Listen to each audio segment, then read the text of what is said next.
Net banking এর মাধ্যমে profile password এবং এটিএম পিন কীভাবে জেনারেট করবেন। এখানে ইউজার আইডি অ্যান্ড পাসওয়ার্ড দিয়ে লগ ইন করতে হবে। তার ওটিপি আসবে। ওটিপি আসার পর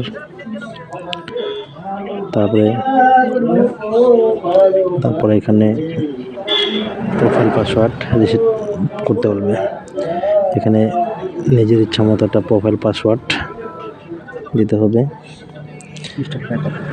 আপার case, lower case and number sign combination দিয়ে। তারপরে হিন্টস কোশ্চেন একটা চুজ করতে হবে,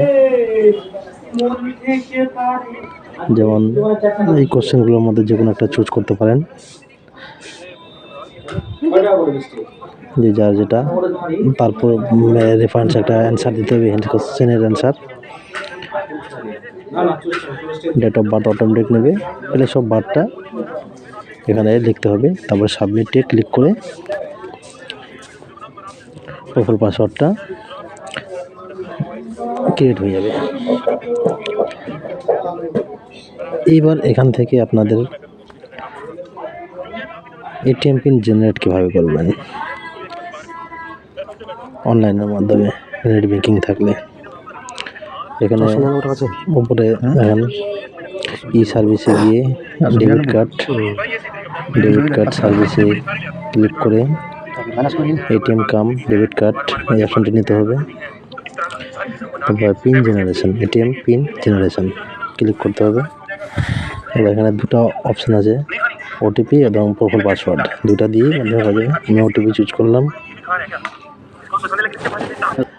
ওটিপি চুজ করলে তোমার রেজিস্টার মোবাইলে একটা মেসেজ যাবে ওটিপি। এখানে সেই ওটিপিটা ফিল আপ করতে হবে। ফিল আপ করার পর এখানে অ্যাকাউন্টটা সিলেক্ট করতে হবে। তারপর যে এটিএম কার্ডের পিন যে এখানে অটোমেটিক দেখাবে, এখানে পোস্ট করে এবার ইচ্ছা মতো যার যেরকম এটিএম পিন পাবেন প্রথমে ফার্স্ট দুটো ডিজিট বসাতে হবে। এবার SMS যাবে, একটা SMS-এ 2 সংখ্যার ওটিপি যাবে। আপনি যেটা বসালেন আর SMS-এর মাধ্যমে যেটা হলো, চারটায় মিলে এখানে সাবমিট করতে হবে একসাথে বসিয়ে।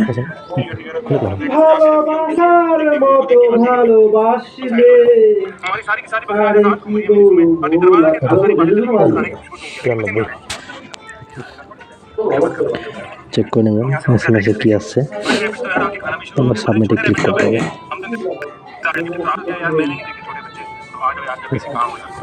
New ATM pin has been updated, ব্যাস নতুন পিনটা জেনারেট হলো। এটা চাইলে আপনি আবার চেঞ্জ করতে পারেন ইচ্ছা মতো, সেম প্রসেস। এইভাবে নতুন এটিএম পিন জেনারেশন এবং প্রোফাইল পাসওয়ার্ড সেট হয়ে যাবে। ধন্যবাদ।